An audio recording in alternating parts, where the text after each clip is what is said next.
할렐루야. 오늘 드릴 설교의 제목은 갈릴리로 오는 봄입니다. 본문은 마태복음 4장 14절로 17절의 말씀입니다. 이는 선지자 이사야를 통하여 하신 말씀을 이루려 하심이라. 일러스되 스불론 땅과 납달리 땅과 요단강 저편 해변길과 이방의 갈릴리여, 흑암에 앉은 백성이 큰 빛을 보았고 사망의 땅과 그늘에 앉은 자들에게 빛이 비추었도다 하였느니라. 이때부터 예수께서 비로소 전파하여 이르시되 회개하라, 천국이 가까이 왔느니라 하시더라. 아멘. 어느새 온화한 바람이 매화나무와 동백나무 가지에 어린 꽃망울을 붉게 물들이며 새봄의 설레임을 우리에게 전해주는 3월이 시작되었습니다. 저는 클래식 음악을 좋아하는데 그 중에서도 사람이 직접 노래하는 오페라나 합창곡을 좋아합니다. 그러나 그 중에서도 단연 우리 가곡을 너무 좋아하는 편입니다. 그래서 요즘 봄이 오면 봄처녀라든지 봄이 오면이라든지 강이 풀리면 나물 캐는 처녀 등의 가곡을 자주 듣고는 합니다. 모두 주옥 같은 곡들이죠. 그 중에서도 봄처녀는 많은 분들이 학생 시절부터 많이 부르고 들었던 가곡이 아닌가 생각하는데요. 이 가곡은 노산 이은상 선생의 시조에 홍남파 선생이 1932년에 곡을 붙인 가곡입니다. 봄처녀 제 오시네, 새 푸롯을 입으셨네, 하얀 구름 너울 쓰고 진주잇을 신으셨네, 꽃다발 가슴에 안고 뉘를 찾아 오시는 곳. 이처럼 가사에서는 새봄을 처녀라는 단어로 생기 있고 우아하게 표현하고 있습니다. 원 시조는 한국적이면서도 토속의 맛이 은근히 나오는데 멜로디는 부드럽고 선율은 간단하고 단순하지만 아름다운 뒷맛을 준다고 평론가들은 평하고 있습니다. 동요 같으면서도 동요가 아닌 훌륭한 가곡이라고 생각이 듭니다.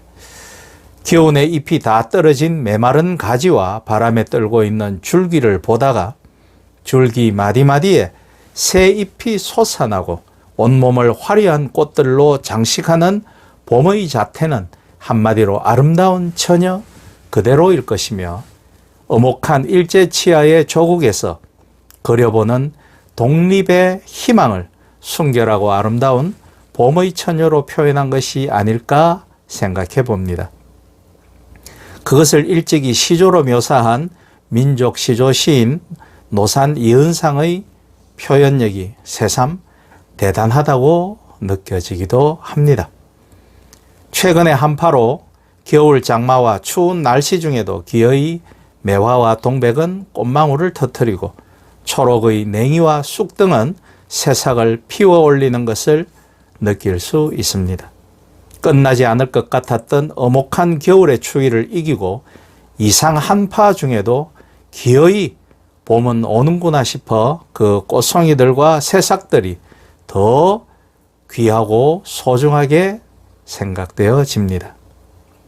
오늘의 본문은 그리스도께서 황량한 광야에서 사탄의 유혹을 이기시고 15절로 16절에 보면 이방의 갈릴리여, 흑암에 앉은 백성이 큰 빛을 보았고 사망의 땅과 그늘에 앉은 자들에게 빛이 비추었도다 하였느니라 라고 되어 있듯 그리스도의 공적 사역을 시작하시는 장면을 알려주고 있습니다. 예수님의 사역은 기승전 갈릴리였고 결은 예루살렘에서의 십자가 사건으로 볼 수 있습니다. 그리고 그리스도의 죽음과 부활 그 이후는 다시 갈릴리임을 우리는 알 수 있습니다. 그리스도께서 펼치신 복음 사역의 중심지는 사람들의 사회적 통념과 달리 전통적인 신앙의 중심지는 성전이 있는 예루살렘이 아니었습니다. 그 시대 사람들에게 기피의 대상이자 멸시를 받던 갈릴리를 시발점으로 한 것은 많은 의미가 함축되어 있습니다. 성경은 그 이유를 예언을 이루는 길이라고 말하고 있습니다. 오늘 14절의 말씀이죠.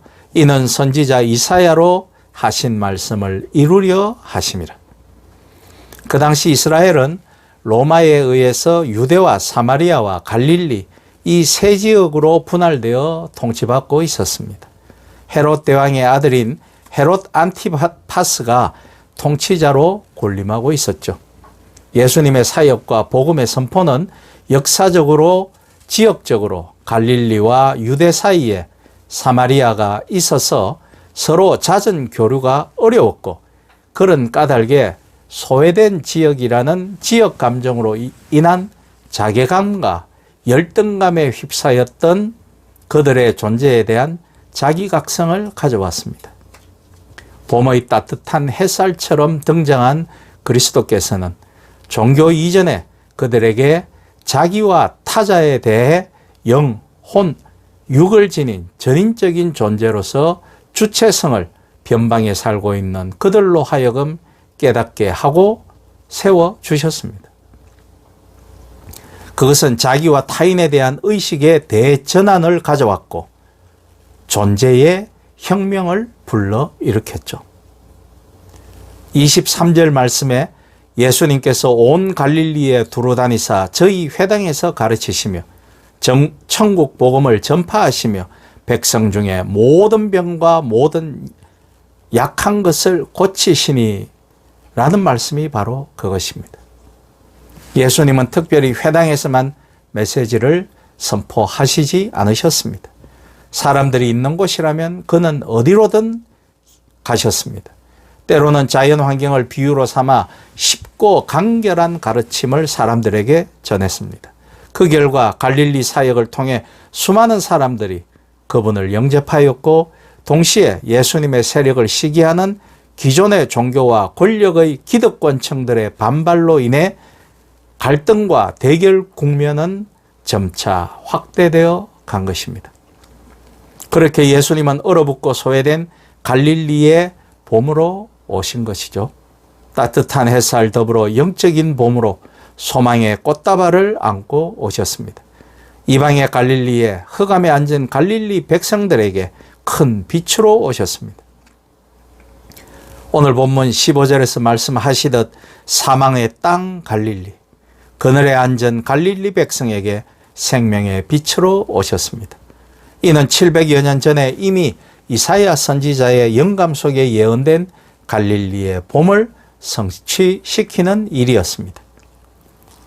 갈릴리 땅은 주전 2세기 힐카너스가 유대 영토에 편입되기까지는 애굽, 로마, 시리아, 성경에서는 수리아라고 표현되죠.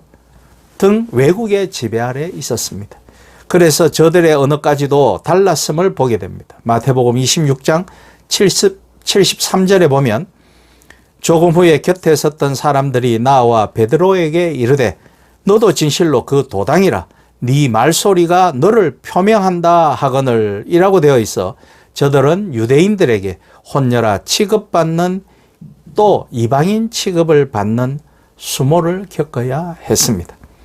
그래서 자주 정통파 유대인들로부터 요한복음 7장 52절의 말씀처럼 갈릴리에서 무슨 선지자가 나겠는가라는 치욕을 당하기도 하였고 또 요한복음 1장 46절의 말씀처럼 갈릴리 지역 안에 있는 나사렛에서 무슨 선한 것이 나겠느냐라고 능멸당하기까지 하였습니다.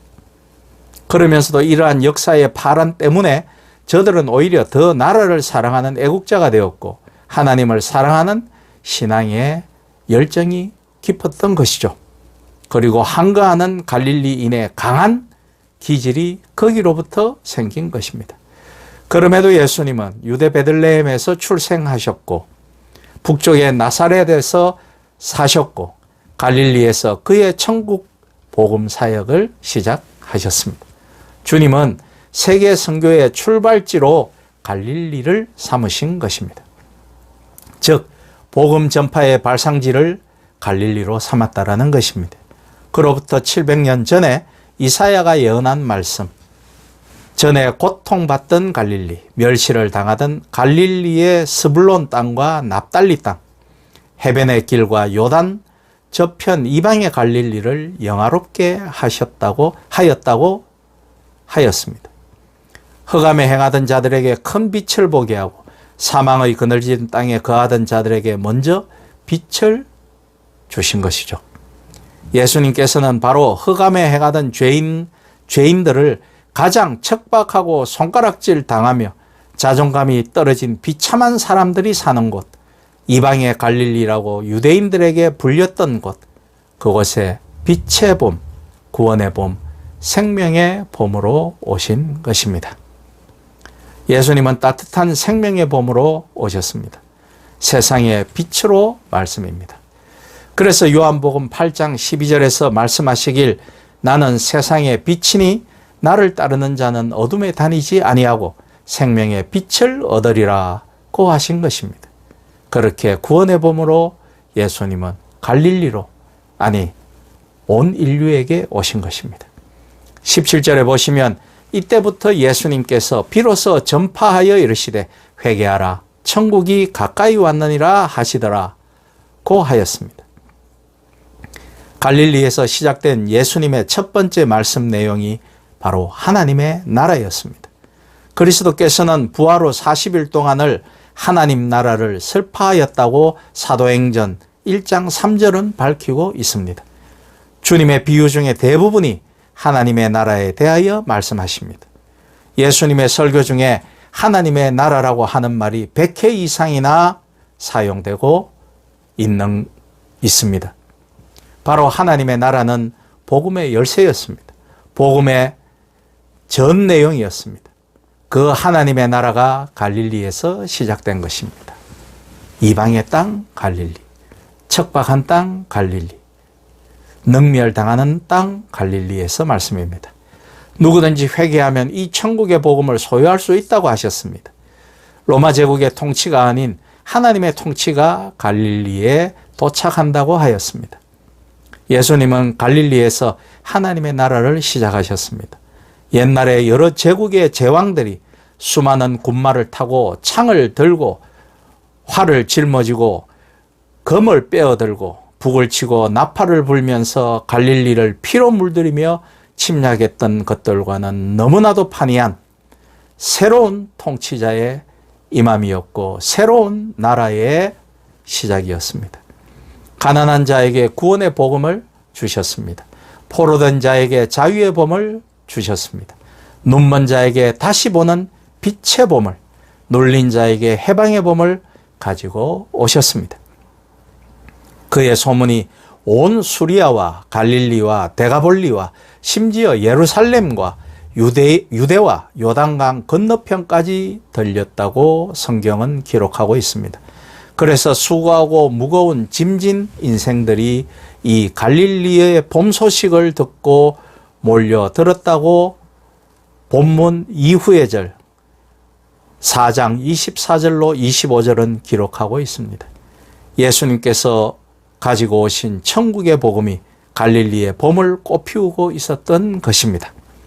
오늘 본문 후절인 18절로 22절에 보면 갈릴리 해변에 다니시다가 베드로와 그의 형제 안드레 그리고 세베대의 아들 야고보와 그 형제 요한을 주님은 제자로 불렀습니다. 어부인 그들은 버려두고 따랐다고 하였습니다. 아콜루데인 했다고 하였습니다. 헬라어로 방향을 바꾸었다라는 뜻입니다. 새로운 삶의 방향의 전환입니다. 인생의 목적이 전환된 것입니다. 완전히 새로운 판도의 인생이 시작된 것입니다. 육에서 영으로, 자기 자신에게서 타인에게로, 그리고 예수님에게로 그들의 삶의 방향을 완전히 바꾸어 버리고 말았습니다. 지난 겨울은 참으로 길고 긴 겨울이었습니다. 또한 저뿐만 아니라 겨울의 추위와 눈과 비 그리고 아직도 그치지 않는 전쟁과 이 한반도에서의 권력 다툼과 무지한 파시즘 그리고 세계가 불어 넘치는데도 여전히 기아로 굶주려 죽는 아이들까지 재앙처럼 느껴지는 겨울이었습니다.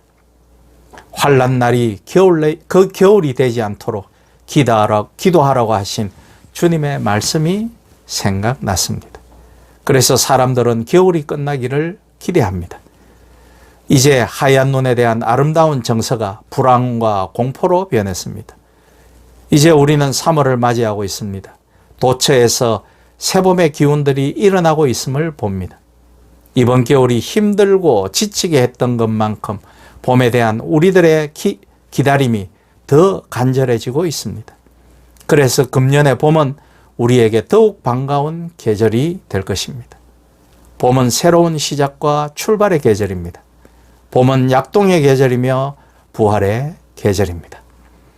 우리는 오늘 갈릴리의 봄을 생각했습니다. 영적인 봄을 생각하였습니다. 갈릴리의 봄은 예수님으로 말미암아 시작이 되었습니다. 예수님은 인류의 봄이십니다. 죄인에게 구원을 주시는 인생의 봄입니다. 이방의 갈릴리, 흑암의 갈릴리, 사망의 그늘진 땅 갈릴리로부터 예수님은 천국의 복음, 구원의 복음, 그 사역을 시작하셨습니다. 이제 우리 함께 새로이 맞이하는 2025년의 아름다운 계절의 봄과 함께 이 땅과 자신의 영적인 봄을 이루어 보십시다. 새로 시작하는 봄, 천국 복음의 씨앗을 파종하는 봄을 이루어 가시기를 예수 그리스도의 이름으로 축복하며 부탁드립니다. 아멘.